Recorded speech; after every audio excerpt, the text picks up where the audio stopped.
Hello and welcome to Grief Tending. This is a podcast series which is aimed at supporting anyone who's in a caregiving role to someone who is grieving. You may be a family, friend, neighbour, community member, and looking to support someone in your life who's experiencing grief, either through diagnosis of an illness, receiving palliative care, or because someone in your life has died. It may also be that you're a paid or professional caregiver who is seeking to expand their own relationship to grief. Whoever you are and whatever your context, you're welcome here. These conversations are seeking to expand our collective capacities to be alongside grief in supportive ways. Today's episode sits within the health professional stream of our series and is an interview with Dr. Noritta Morseu-Diop, and is titled On Grief as a Process of Reconnection to People, Place and Purpose. Dr. Noritta Morseu-Diop is a First Nations woman originally from Tamwoy Town, Thursday Island in Far North Queensland. Her ancestral lineage extends from mainland Australia to the Kolkhogal Nation, to the Irubamle, to the Ugaramle and to the Daurab clan of the Miriam Nation. She graduated from the School of Social Work in 1992 at the University of Queensland. Since that time, Noritta has worked extensively in grassroots Aboriginal and Torres Strait Islander communities and within non-Indigenous communities throughout the state of Queensland. Areas of her work have included grief and loss, bereavement counselling and support, criminal justice, prison rehabilitation, mental health, community development, cross-cultural education, social work and welfare education and training, drug and alcohol counselling, Indigenous health, human rights, as well as social justice advocacy. Dr. Noritta was awarded a PhD in criminal justice and social work at the University of Queensland in 2010. That year she was also a recommendation of the Dean.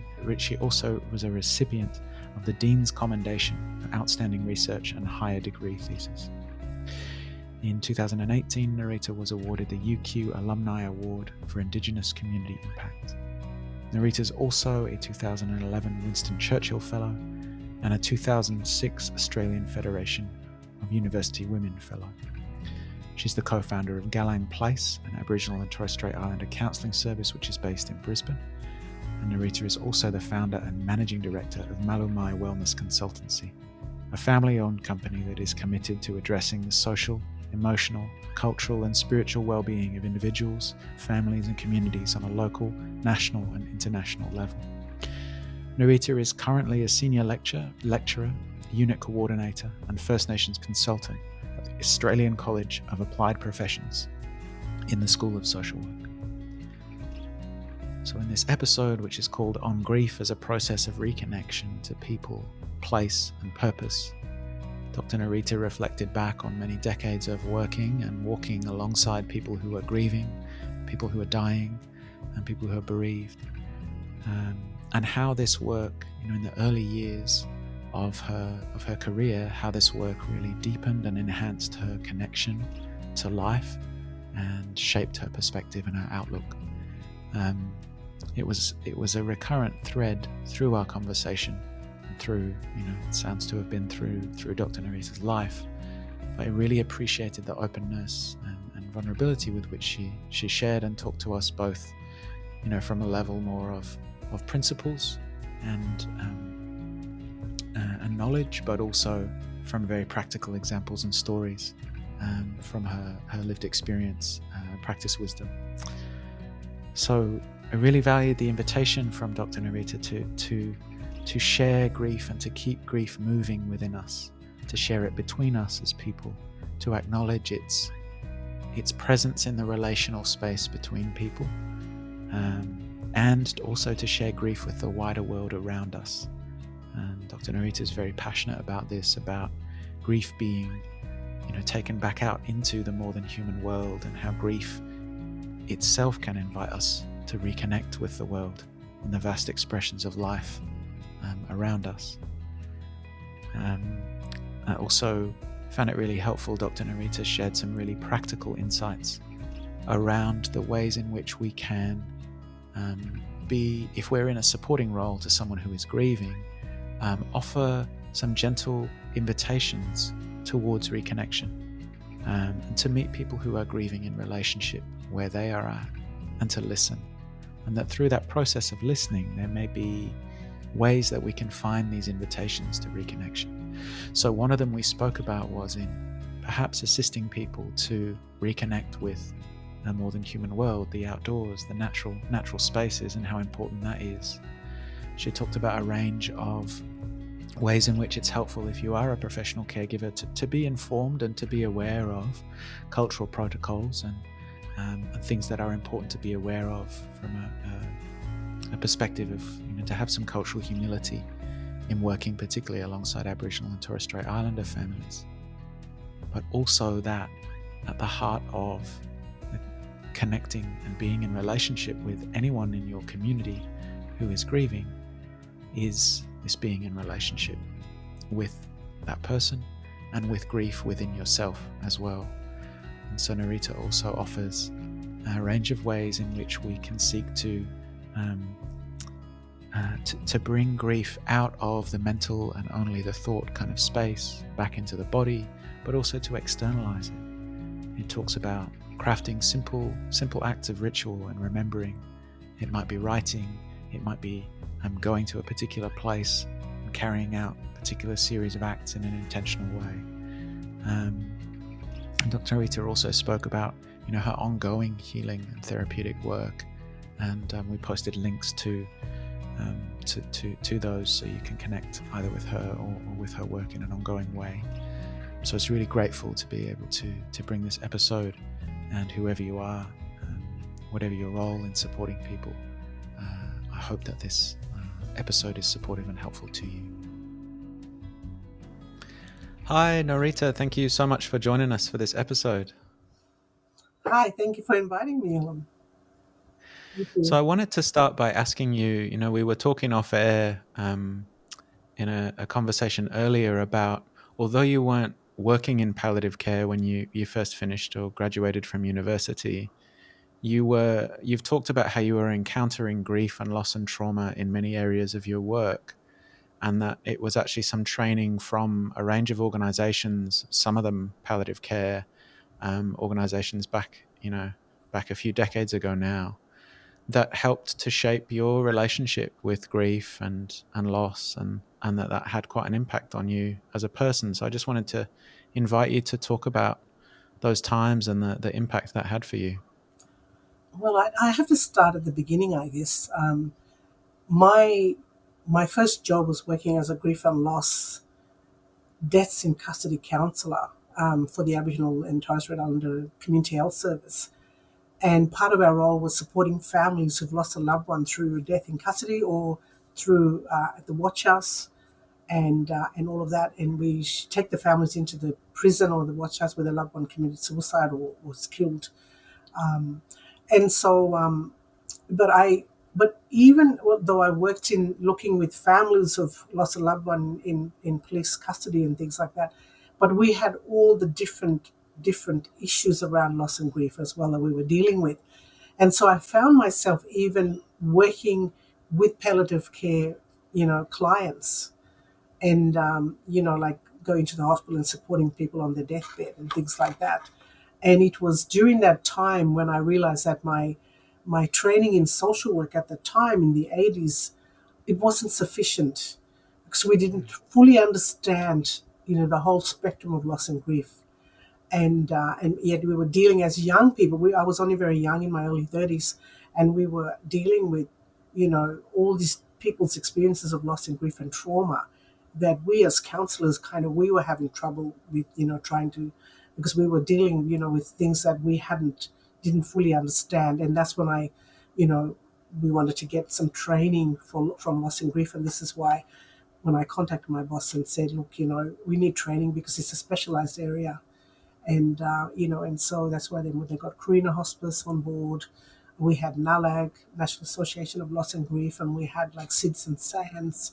And we had individual grief and loss specialists that provide training for us on the weekends.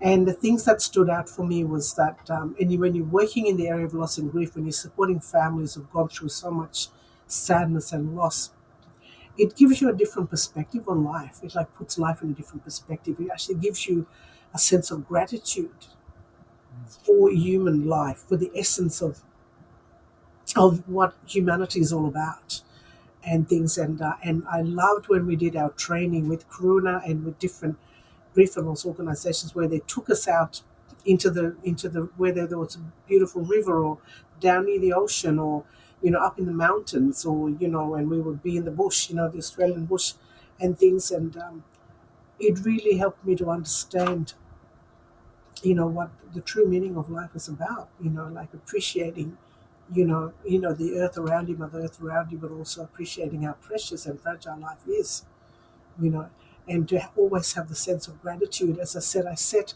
on the deathbeds, even with people, that were too young to die, basically. Like I sat on the deathbed of a person who was 102, another one, who was only in his, I think he was in his 30s at the time, early 30s, and then, with mums who lost a baby, I was involved in all of that. And, and it really changes your perspective on life.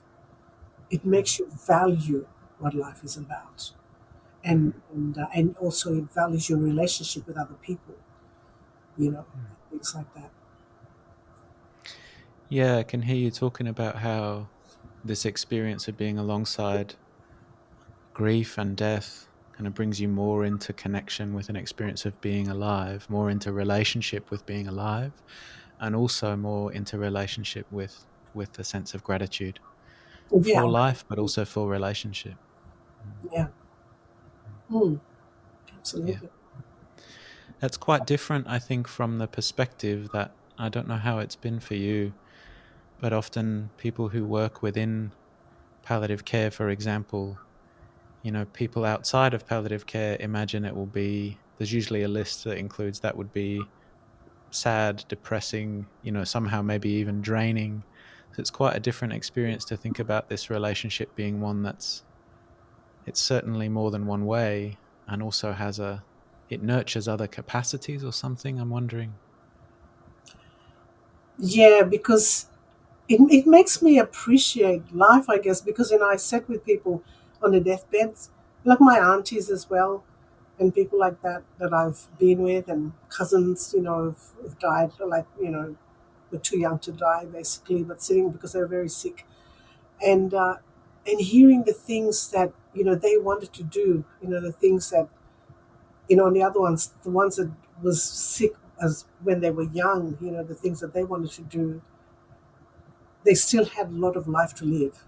And there was others that had lived their life now, and it was like their time to go on another adventure, like on a new adventure now. Because like for us, it's like death is not the be all and end all. Mm, There's something else beyond that.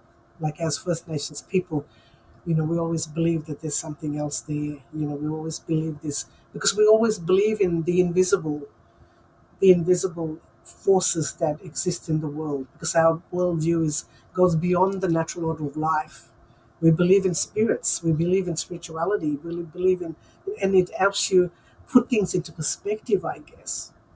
And it mm, also helps me to understand my own mortality and the urgency of the things I need to do, and to make sure that I'm, you know, setting a good example for my children and my grandchildren and their children to come.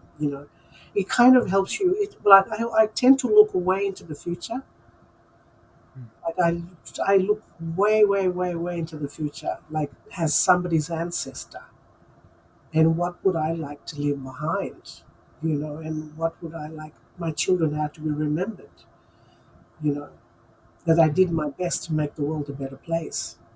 You know, mm, but mm, but working in this area, like it's actually built. It helped to build me as a young person.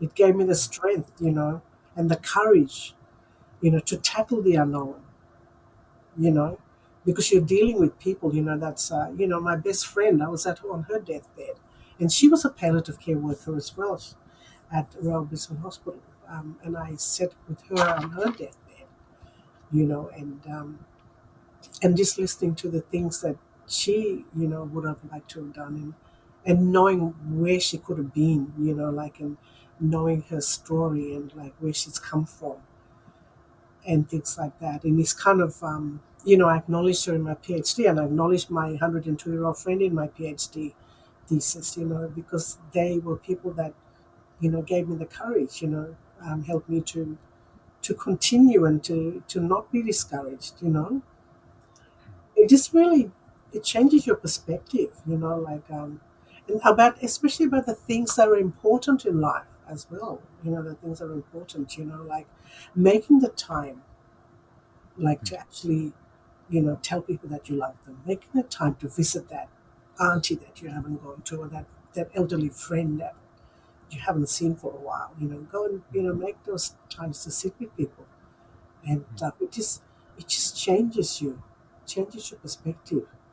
Mm. I grew up in a very humble beginning. I was raised by my grandparents, and so I was raised by elderly people. So, and being with elderly people and remembering, and hearing their stories, how they lived, and stuff. Because I grew up where we had no running water, no electricity, not even a fridge. We had to walk to the water to get down to the well to get water, walk up to the hill to get firewood, because we had a wood stove, and our kitchen had just a hard like mud floor, ground floor, and things like that. And so I grew up also understanding all of those things as well. That it doesn't take material things, you know, to make you happy, to satisfy you. If you've got the love and stability of your family, then you're going to be okay.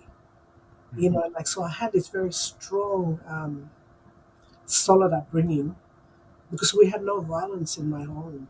I never saw my grandparents argue or fight. You know, I had grew up in a very peaceful home.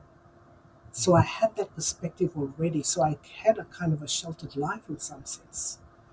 And then coming out into the loss and grief area, like coming out there, like I lost my grandmother when I was 14, going on 15. So I remember that loss. But but I remember when I actually walked with families, it was this different level again, this other new doors opening up, and I was like, oh, whoa, And then I realized I need to get more training in this area, and that's why I went and called my boss and said, hey, look, we need to do some training in this area because I didn't learn this in social work, and this is a specialized area. But it Mm. kind of really helped me to put to focus my life and to decide what it is that I wanted to do and where I want to go, and what my Mm. vision and goal was. And this is why like what I'm doing now. Mm. Yes. Yeah. And you were speaking through the process of those encounters and those learnings, and it seems in some way that grief and your relationship with it has shaped this, or been connected to this, sense of looking. You said much further into the future. Asking that question of what kind of world am I shaping now? And it seems to both add to the importance of learning things like the skill of grieving, and supporting people who are grieving, but also teaching that to those who are around us. I'm thinking of children and younger people. It's kind of a more connected approach than, say, typically in westernized approaches anyway. Grief is very individualized these days. It's very looked at as an individual experience, whereas you're talking in a much more relational sense. Mm, yeah, absolutely. To have someone, I think, there beside you on your deathbed, it's worth more than its weight in gold. Like to be there with somebody rather than someone dying alone. You know, Mm. and I find like yeah, it just puts things into perspective. And because when I look at how I've been in my life, I've experienced this stuff. Like this is my first job, like as I'm very young, Mm.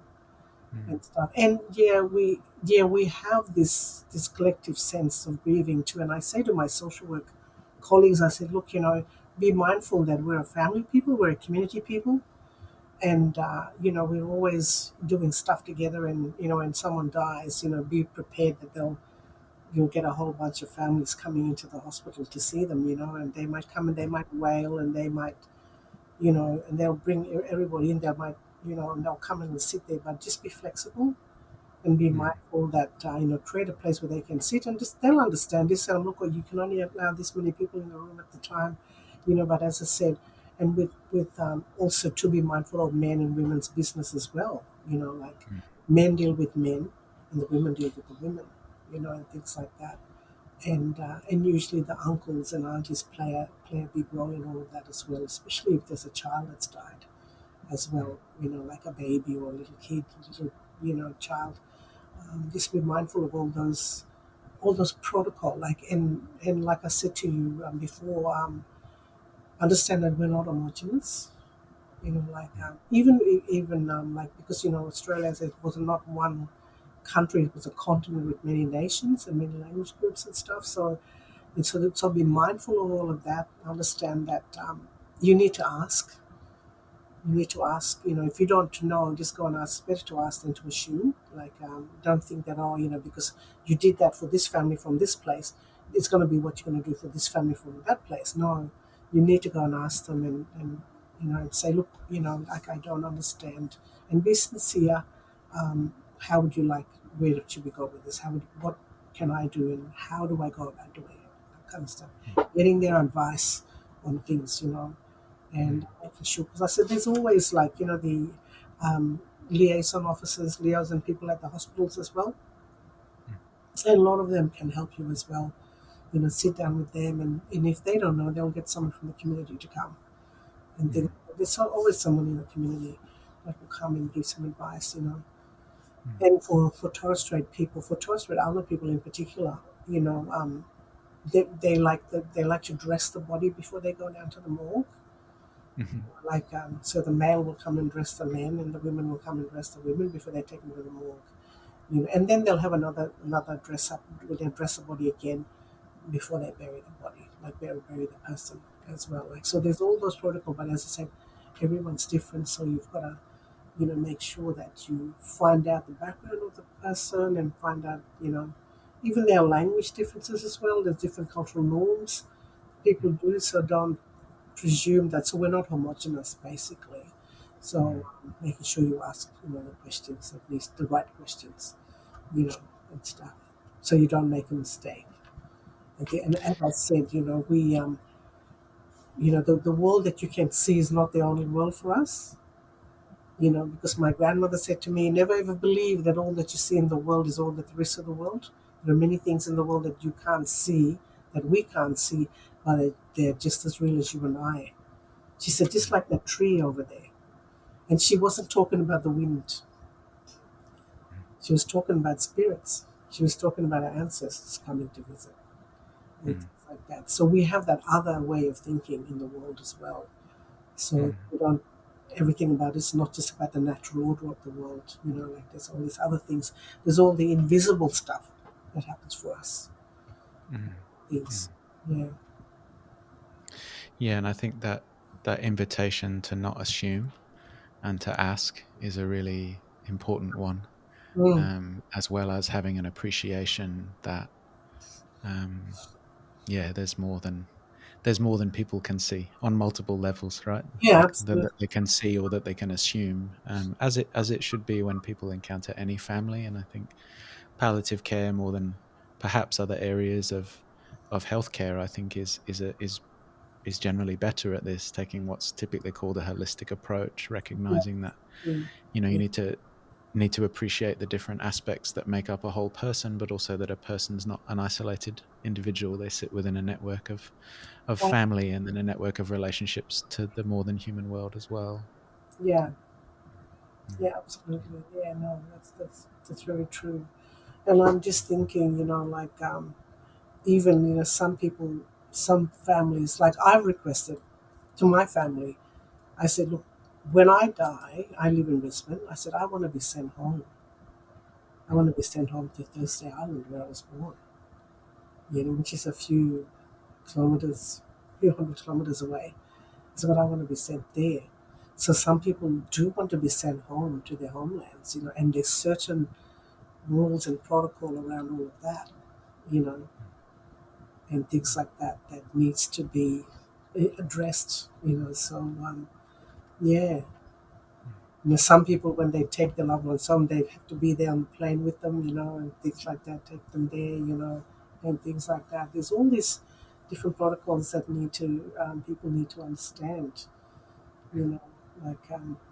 Some people they don't mind being buried down in the city they've lived in for how many years, and other people they want to go home, wherever their home is, you know, and things like that, you know.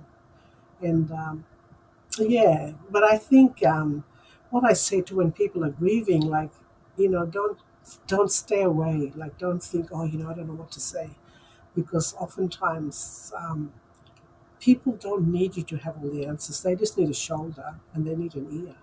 They need, someone just to be there for them. Your presence, your very presence there, you know, certainly helps them with the grieving process and stuff. And then be useful as to take the children, out to the park or, maybe cook a casserole and bring a casserole there, things like that, you know.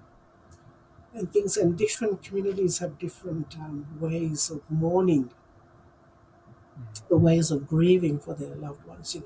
For Torres Strait Islander people, when someone dies, they have what we call a boot, where people will go to like a house that it might be the deceased person's house, or it might be their family members or their friend's house, where everyone will gather there, and that's where they break the news. And usually, like for the Western Islands, like all the islands of the Torres Strait are very different. So not one island is the same as well. It's just like in Aboriginal communities.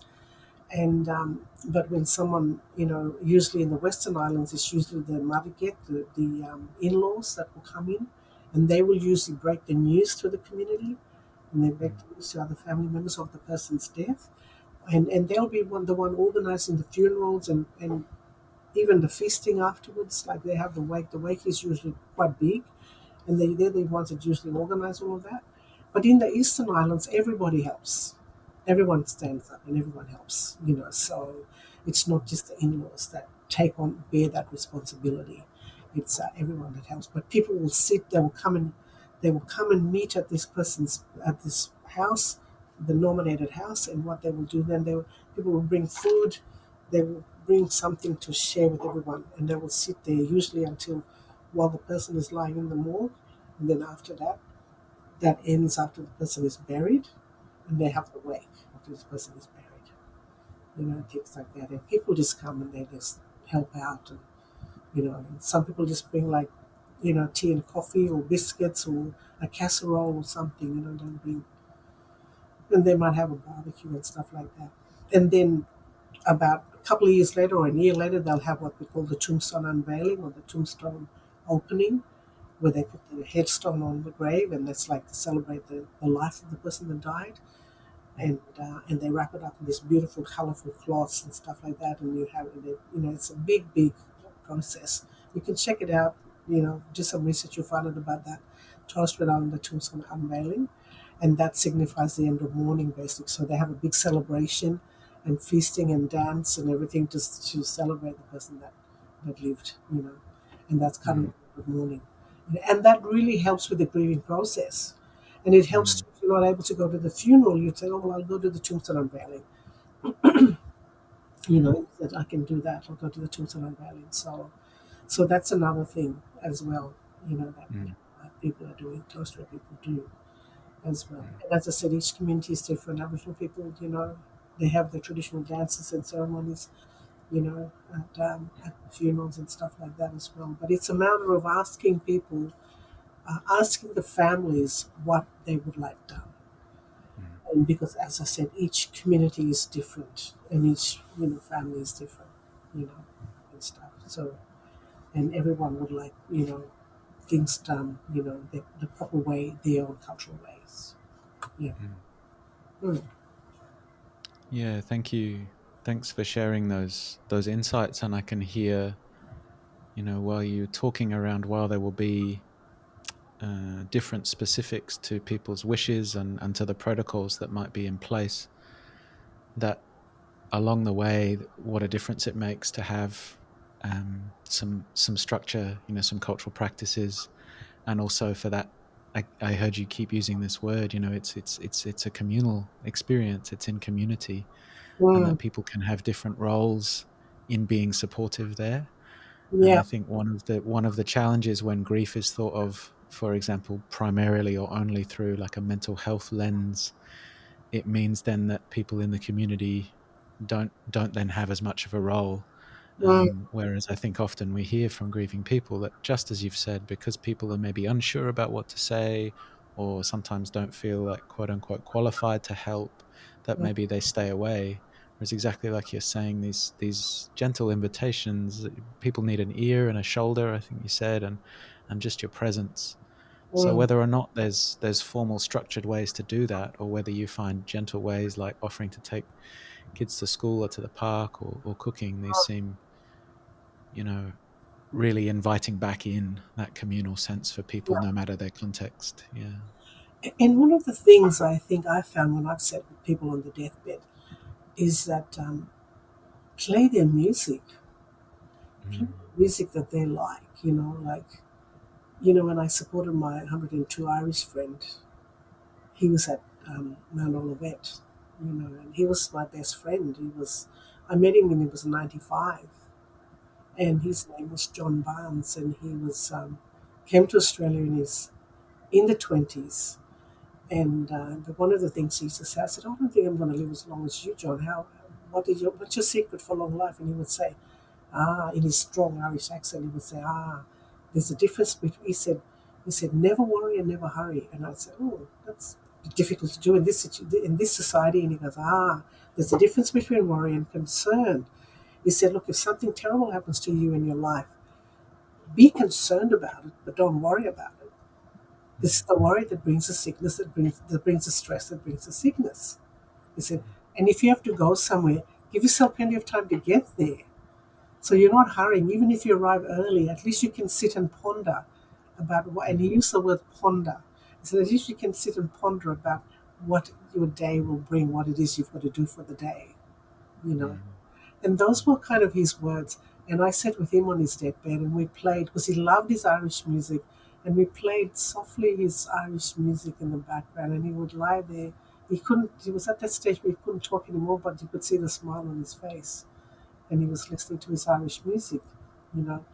And when you have Indigenous people in hospital, on the deathbed, I just played them our traditional songs, And some people are Christians, so they like you to play like some Christian songs, some hymns, and Mm. things like that, Mm. And it really it does something in people. Music, it kind of soothes their spirit and calms their soul, Mm.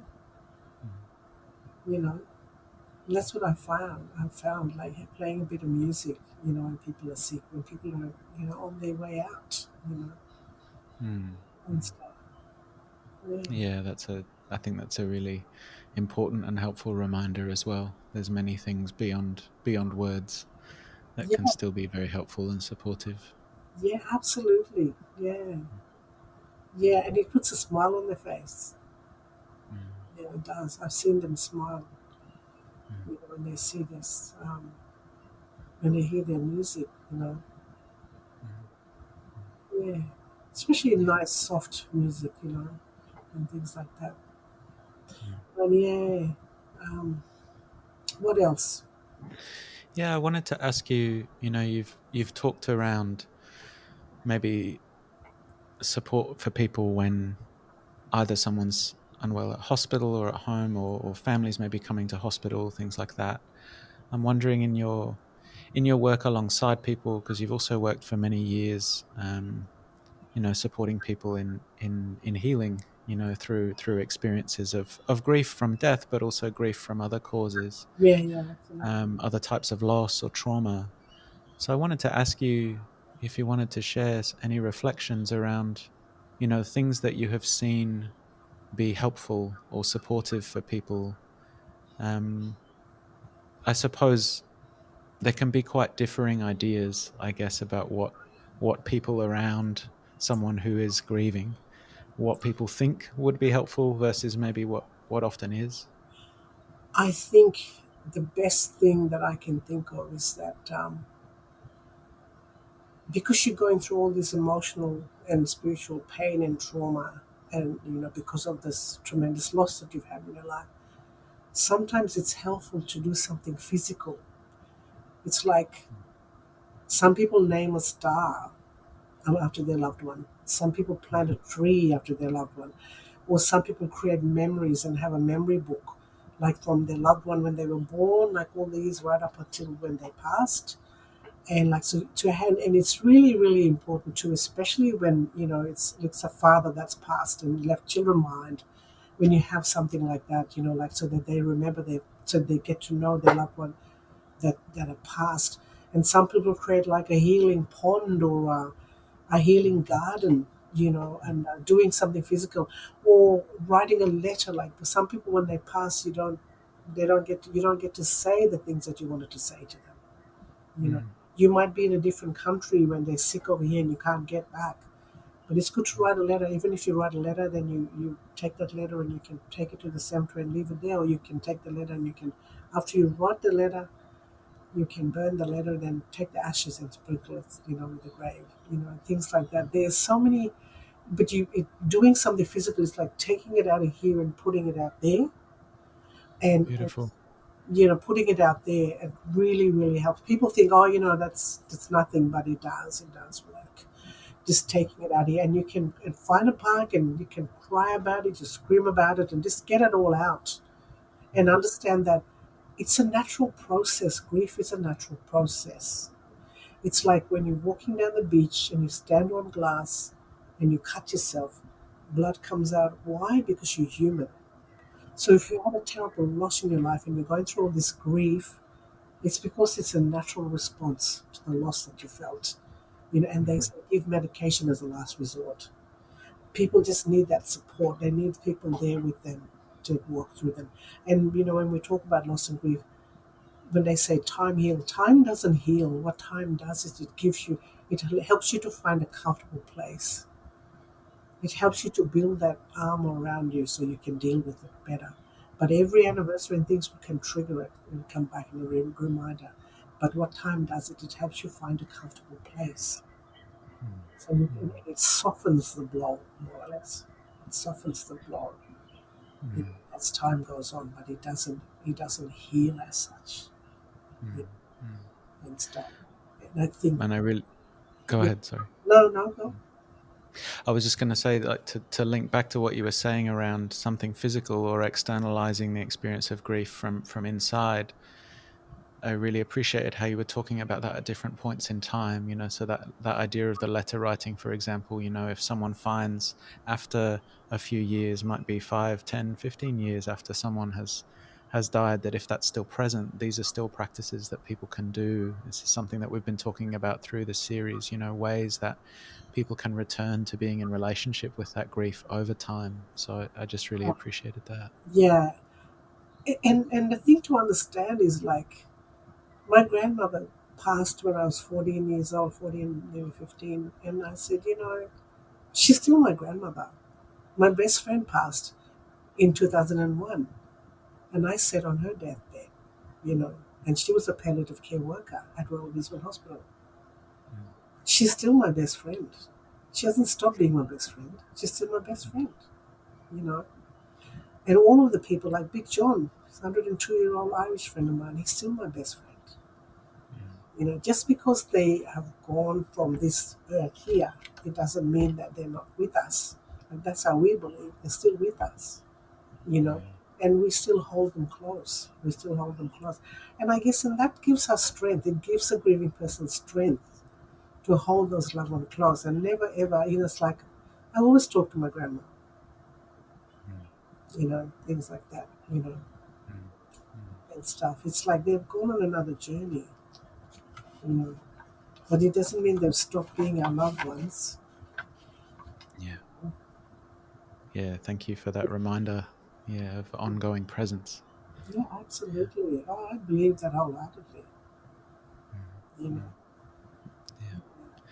And I'm that's wondering if there's any. strength. That will you will find the strength. That's where you'll find the strength, knowing that they're there still. Mm, Sorry, what were you mm. going to say, Alan? I'm not sure, but I think that's a really important thing. I think this idea, because grieving people so often describe this sense of isolation that the other people around them who are still living, they don't. Each person's experience is different or unique, but your reminder about the presence or the ongoing relationship with that person who's died being something that can bring strength or bring, kind of comfort, or it I think it's just a different way of thinking about that idea of isolation and grief for people. This idea of being companioned by the person who's died, or them being with them, which so often grieving people will talk about. Yeah, absolutely. Their presence, like as I said, I have reminders all the time that my grandma's with me, you know, and even my friend, like they're here. Like, Mhm. yeah, like I go down to the cemetery and, you know, visit my friend, when I'm at home, I go visit my grandmother and things like that.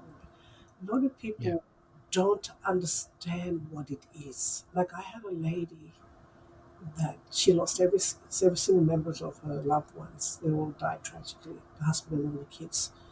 And she was in a small community, indigenous community, and she basically closed her blinds and she sat in the corner, the chair in the corner, and she never left. And people went in and brought food to her, and they, went and did the dishes and everything else. But she was just like, she went into a catatonic state, basically.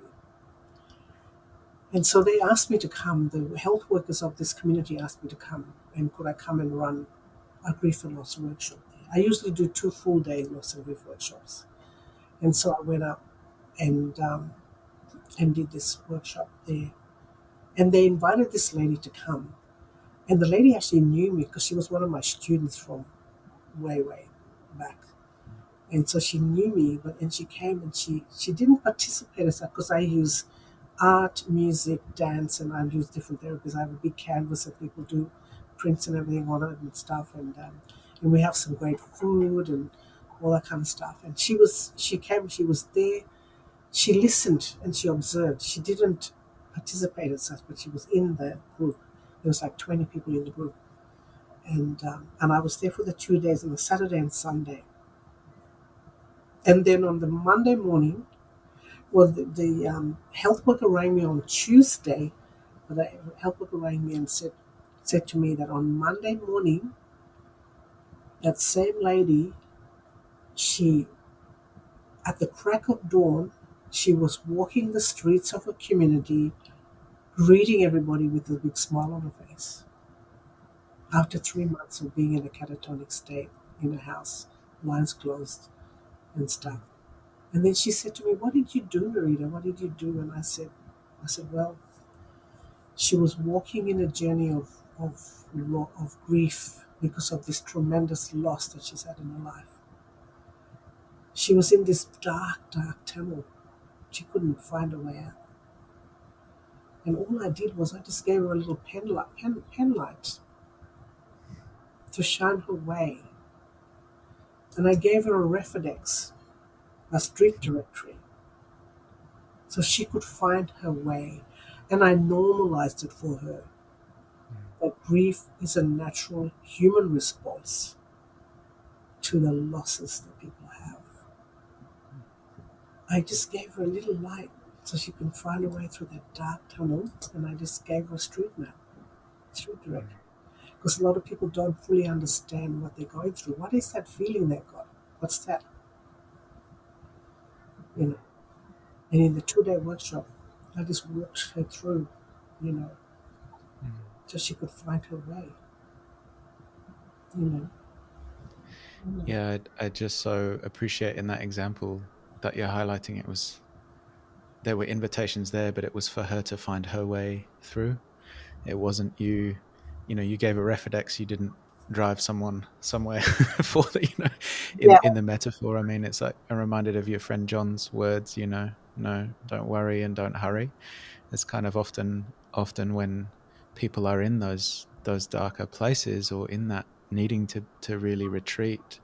Yeah. People try and force them out of it, but it's kind of your invitation there with that light was, is this I didn't something give that her someone a wants? torch. I didn't give her a torch. I gave her a little pen light. You know, a long time Yeah, ago, I had this little pen with a little yeah, light on there. That's all I yeah, gave her. Just yeah, so she could shine that little pen light in that huge big tunnel and then yeah. to look for that light, look for that bigger light.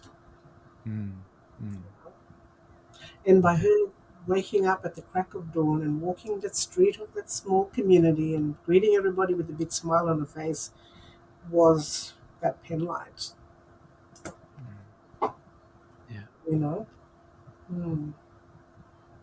Yeah, there's so much in that story that I think really encapsulates all that you've been speaking about today. So thank you for sharing that, and Mm. thank you for sharing your knowledge and experience with us as well. I really appreciate it. And can I just say, I know I'm nearly finished now, and I just want to say, look, it is just, it changes you.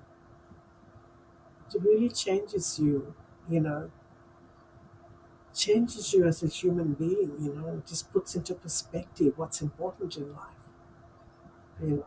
Like, this is why I'm building that wellness place up in the mountains, you know, so people can come and grow vegetables and sit down and have a cuppa, bush medicine, bush tucker and eat and stuff. And just creating that place for community, you know, so people can come. And so I'm trying to create a culturally safe place, but for all human beings, and based on the philosophy of do no harm. Mm, You know, if you identify as a human being, you're welcome. You know, and that's what that's all about. It's mm, like this global peace village mm, trying to create. You know, because with all everything that's happening in the world, all the good people of the world need to rise up. mm, You mm. know, yeah. So Well, I think inviting anyone who's a human being is a very welcoming invitation, and absolutely. Whether you're we'll human say, being or you're pink with purple spots, you're welcome. If you're into do no harm. yeah. And we can post a link as well with the episode to to your work there at the center, and people can explore that if they would like. Yeah. Yeah, absolutely. I need to put up photos on the website, you know, about Mm. what we're doing. We've planted over 100 plants already. Yeah. Well. Yeah, yeah. And they're doing all right, despite the droughts. But Yeah. we did Yeah. that because we wanted them, and it came from that vision. I've had that vision for 30 years, and it's because of working in loss and grief. Because as I said, when we went to our workshops, we had it in near mountains and up on top of mountains, near rivers and oceans and stuff. And I thought people need a healing place where they can Yeah. come and sit and and feel comfortable and safe to be able to Yeah. share their stories, Yeah. get all that out, because there's so much pain and hurt in the world. And ironically, we live in a beautiful, beautiful planet. You know, it's only the humans in it. You know, I think Mother Yeah. Earth will do very well. Thank you very much. If we were not here, you know, Mm. that's what it's about. You know, getting back. You know, sitting with one another as humans. You know, Yes. because we all bleed red. Mm. We all get sick. You know, we all go in the end. We all have to make that other journey in the end. So let's just come together, like John Lennon said. Imagine all the people. You know, one of my favorite songs. You know, living together in peace and harmony. Yeah. And I think that's why working in this area and in with loss and grief and stuff has really opened your eyes to all the things that really matter in the world. Mm. You know, and people fight over land. People fight over this. You know, like Uncle Bob Randall, and he's passed now from Uluru, and he said, "Look, Mm.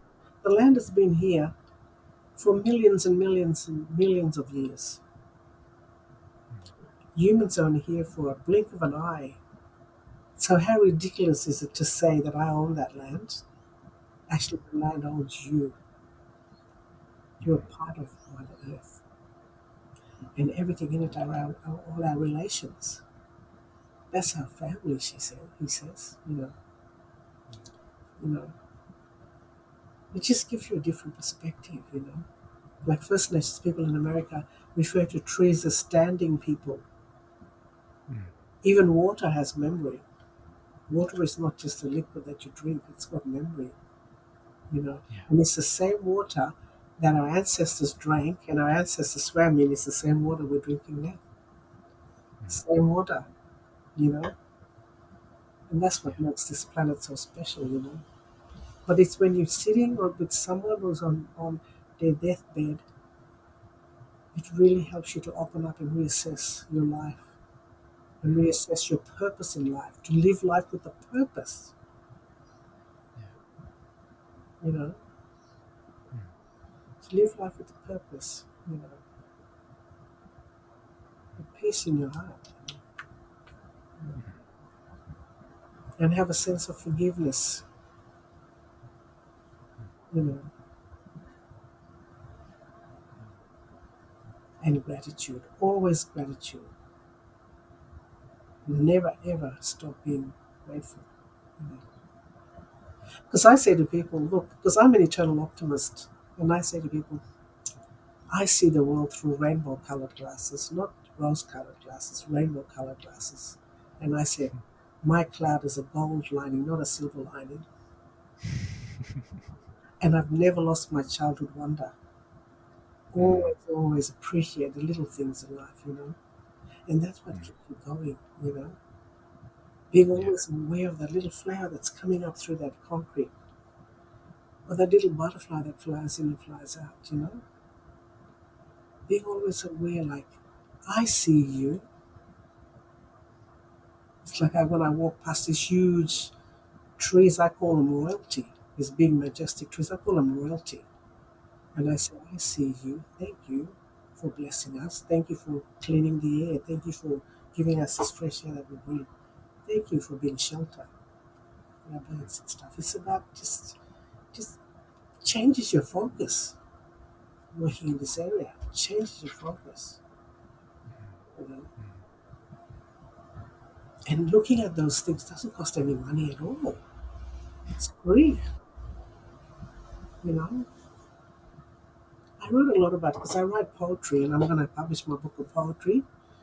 And I Mm. wrote all of that about that in my poetry, about life and about respecting Mother Earth and appreciating the trees, you know, and stuff like Mm. that. It's all in my poems.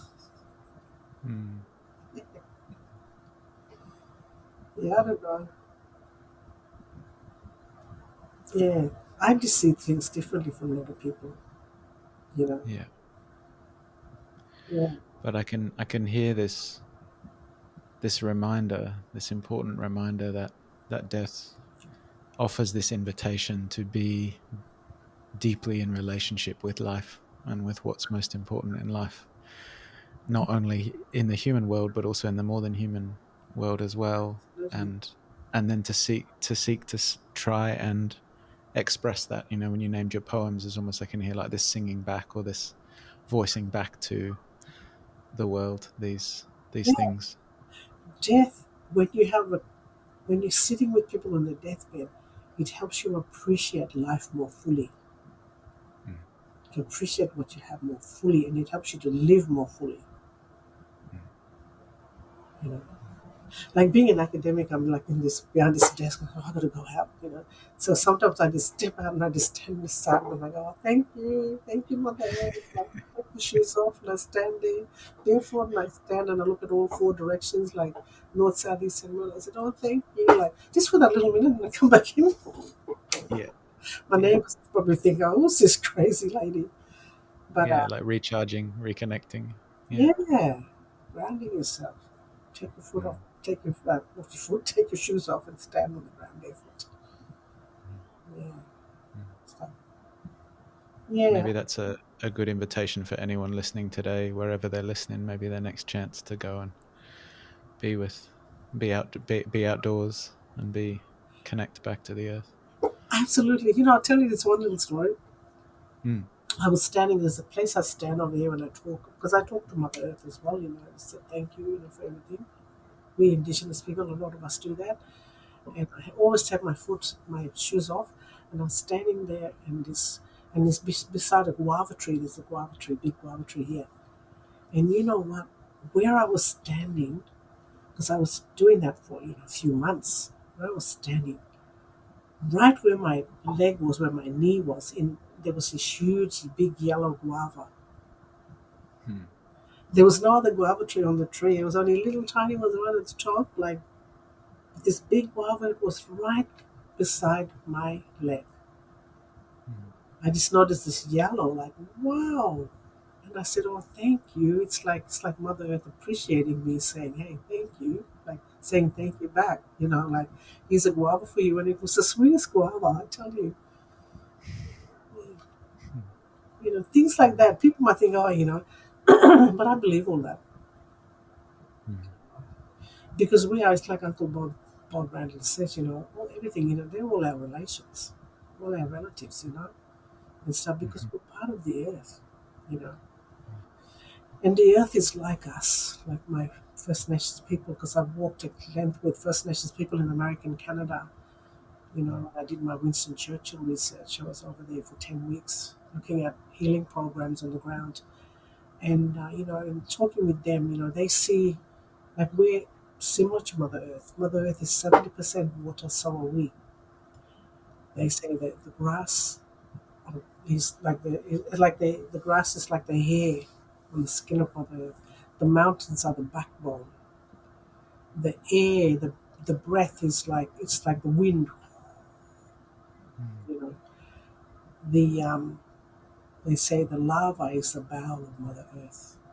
You know, and the river and the streams and the ocean is the bloodstream of Mother Earth. And you only have to look an aerial view of the bloodstream, and you'll see this looks like sorry the rivers, and it looks like the veins that run in our body.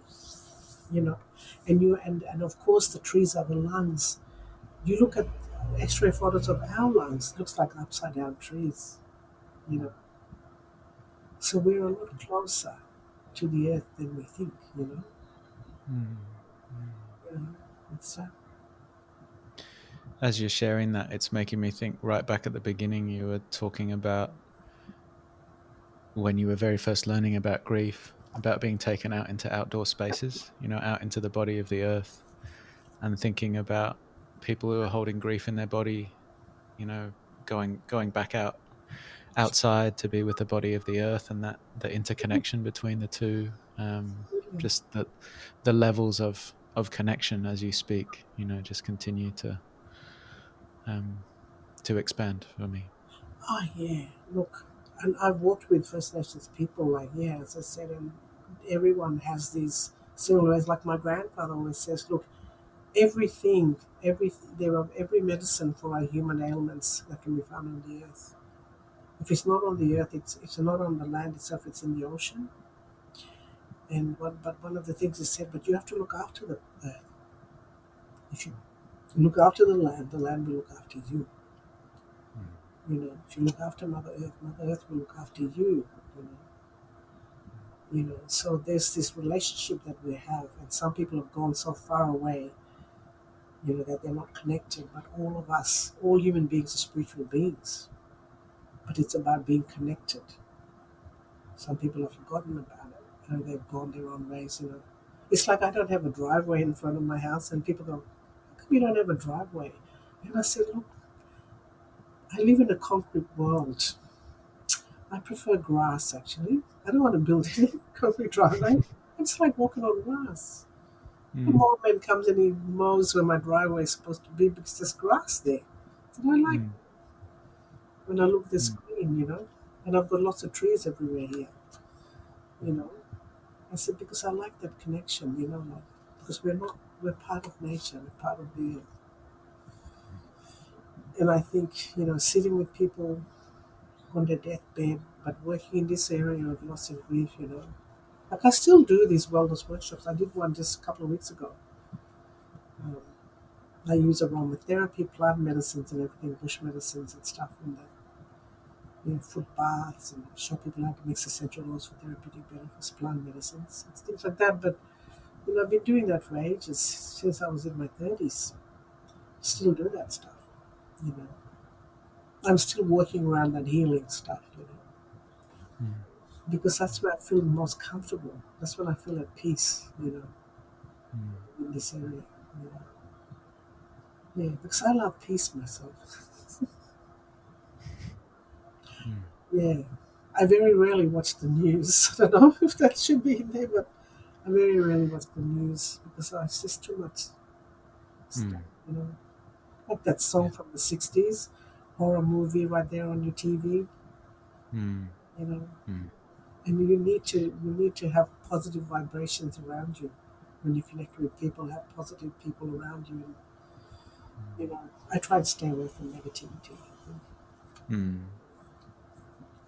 Yeah, I think it's important consideration, whether in grief or elsewhere, to be aware of what's coming in, what we're allowing in, and the invitation to reconnect, I think, with the natural world is an important one. So thank you. Yeah. Yeah. And also, our body is 70% water. And water can be made healing or it can be made toxic. It depends on what you say to it because water has memory. Water is not just a liquid, it's a living element and stuff, Mm. you know, and stuff. So when whatever you put into your mind, because our body is 70% water, we've got to be very careful, because it Mm. can be toxic. They've done extensive research on this. Yes. Mm. Water has memory. I've even written a poem about it. Mm. Yeah, it makes me think about tears and the relationship that tears have. Yeah, You know. absolutely. Mm. Yeah, yeah, absolutely. It's all connected. Mm. All connected. Yeah. Mm. Mm. Dr. Norita, is there anything else you'd like to say before we close? I just want to say one thing. Mm. Just remember, the soul will have no rainbows if the eyes shed no tears. Mm. It's not mine. It's from my grief and loss training. Mm. Yeah, yeah, and yeah, it's all connected. Yeah. Thank you, Ellen. Thank you. Yeah, thank you so much Thank you for for your inviting me. time and for your wisdom. Mm. Thank you. All the wisdom Thanks. from everywhere else, everybody else I've learned from over the years. Yeah, Okay. yeah, that you're passing on though. Thank you for that. Absolutely. Yeah. Yeah. Okay. Thank you very much. Thank you. Bye. Bye.